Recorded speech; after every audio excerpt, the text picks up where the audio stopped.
Yes, General?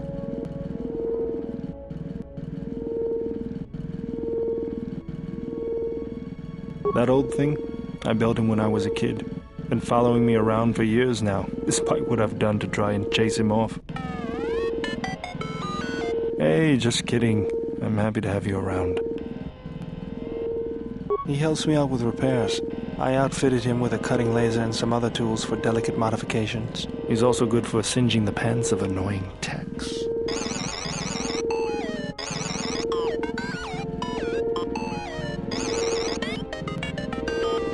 I've been thinking about doing some other work on him, but I barely have time. Too busy fixing up the ship. Something else I can help you with? Let me see what you have. No, you're still missing an emitter matrix and lens. Something else I can help you with? Just working on the ship. I'm not sure who got her up and running, but I'm amazed she's even space-worthy. Whoever made these repairs doesn't think like most mechanics. But don't worry, I'll get everything in shape. Yes, General? Sorry, General, I'm flat out. I'll see if I can make some more when I get a chance. Something else I can help you with?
Yes? Have you come with questions?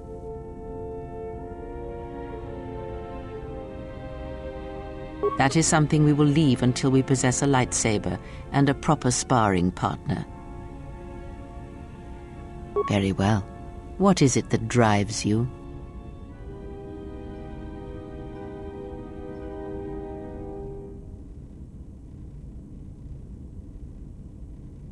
The knowledge has already been imparted to you.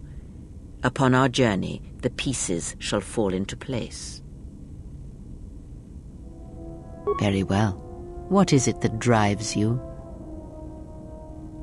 I confess its nature eludes me as well, but the bond is strong and its roots run deep. It seems that at times of stress and pain, if they catch us unaware, when battle is upon us, ask. There is nothing wrong with my sight, if that is your question. I see all that I need, though the seeing of things flesh and blood has failed me some time ago. They were distractions only.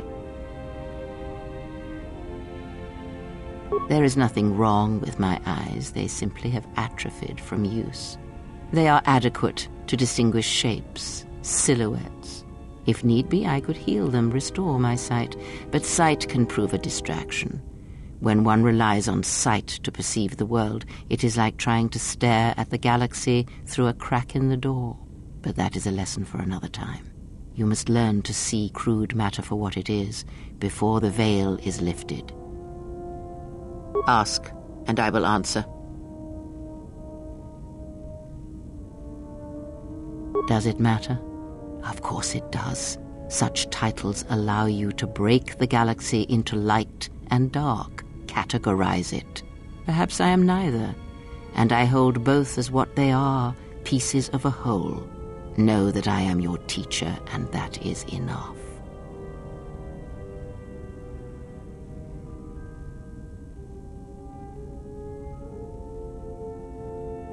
What do you wish to hear? That I once believed in the code of the Jedi? That I felt the call of the Sith? That perhaps once I held the galaxy by its throat? That for every good work that I did, I brought equal harm upon the galaxy? That perhaps what the greatest of the Sith Lords knew of evil they learned from me? What would it matter now? There is only so much comfort in knowing such things, and it is not who I am now.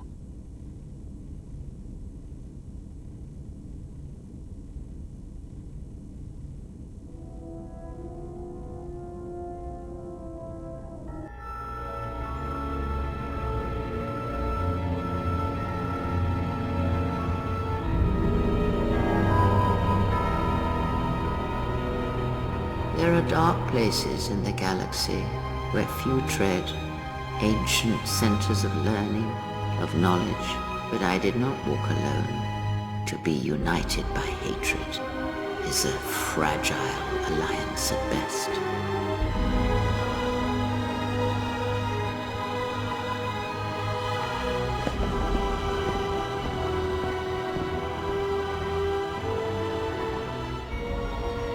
My will was not law. There were disagreements, ambition, and hunger for power.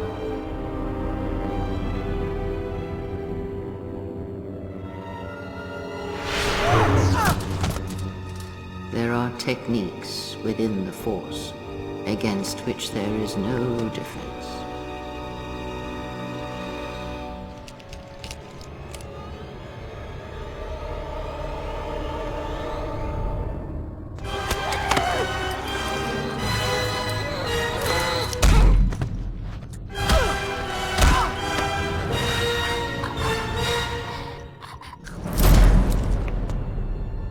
Cast down, stripped of my power, exiled.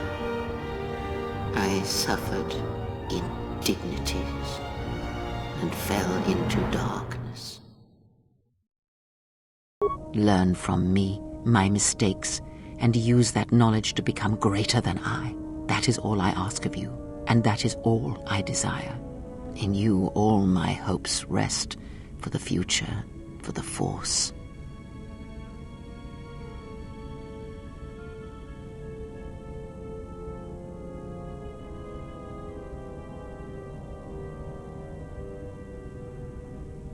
If it means so much to you, then this I swear to you upon my life, upon our lives, that when your training is complete, I will answer everything.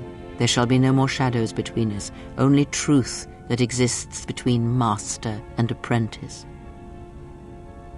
Ask, and I will answer. Atris herself is not as familiar to me as perhaps she should be, yet I feel I know her, yes.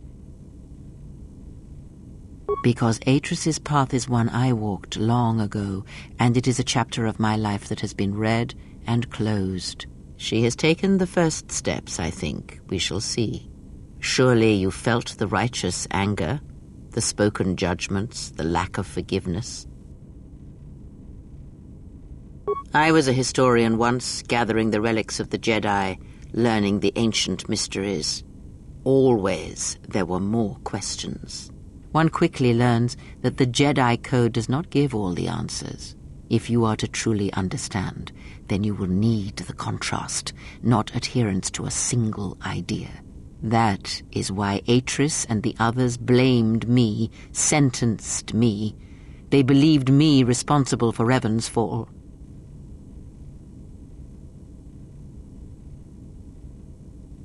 You have already asked much. I do not wish to speak of this any longer. Ask, and I will answer.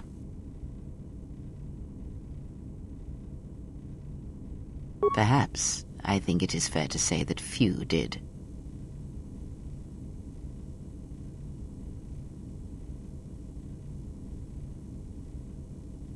Revan had a mother and father, parents, ancestors, like all Jedi do, and when he awakened to his potential, I was there to see it. But where he was born, where he came from, I do not know, any more than I know where he walks now. Some said that Revan was born in the outer regions, beyond the Rim, and that's what called to him during the Mandalorian Wars. And after, it was the call of home. I know more, but it may not be enough for the answers you seek. Fall. Ah, already you presume much. You were there at Malachor. Revan's choices were always his own. It was not teaching or circumstance or example, it was him.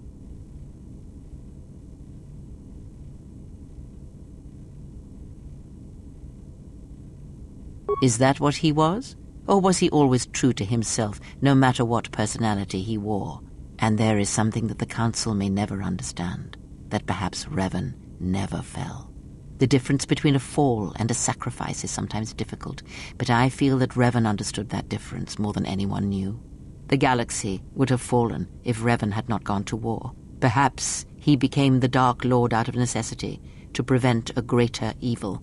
I do not believe the Jedi Council changed Revan, as they claimed. They merely stripped away the surface and allowed the true self to emerge again, someone who was willing to wage war to save others. But that is my belief, since I knew Revan from long ago, as a master knows their apprentice. He came to me, yes, both before and after, before Revan knew himself. And after, in the times when Revan was coming into his own and learning he was more than he had been told. At one time, Revan was my Padawan, in times past, long ago. But Revan, when he had learned all he could, had other masters, that fool Jar and other Jedi on other planets. He learned from each. But in the end, he turned back to me, when he realized there was nothing more to be learned from the Jedi except how one could leave them forever. Revan was power. It was like staring into the heart of the Force. Even then you could see the Jedi he would slay etched on his soul. You are different. When I look at you, it is like staring at the death of the Force. I know more, but it may not. Ask, and I will answer.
Something up? All right. What did you want to know? Huh? What are you talking about? Oh, that. Don't tell anyone, but you wouldn't believe how many fights you can prevent by just pretending to know that stuff.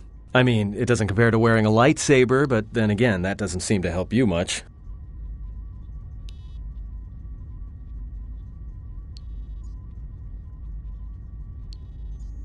Ah! You damn Jedi are all the same. Give you a little power and it rots you all the way to the core. Stay out of my head. I mean it. Yeah? So what? I don't ask any dumb questions about your past, despite the fact that it keeps throwing us into life-threatening situations. Want to know why? I figure if you ever want to tell me something, you will. So give me the same respect, all right? Well, hey, thanks.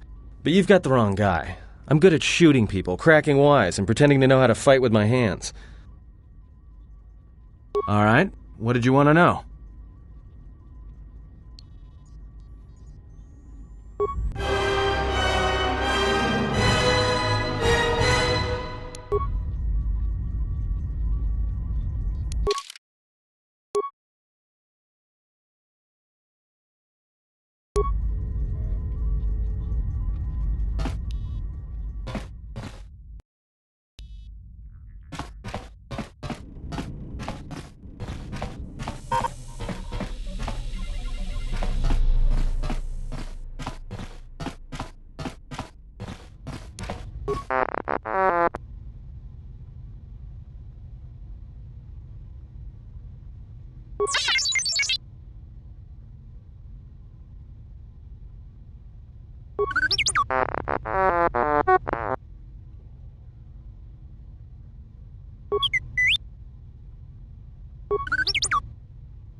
Something up?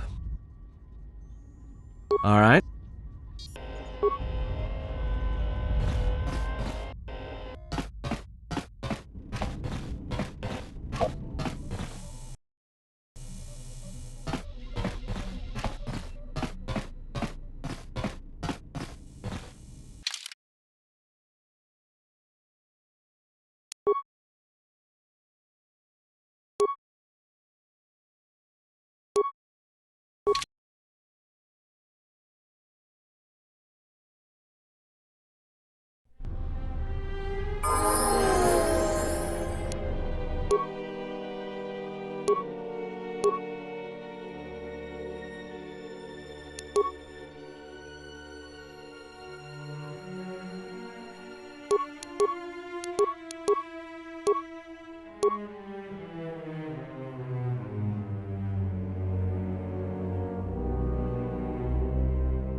Unnecessary observation. Targets acquired. Annoying recitation. Let us proceed to facilitate communications. Recitation. And bring about the termination of hostilities.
Unnecessary observation.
and recitation.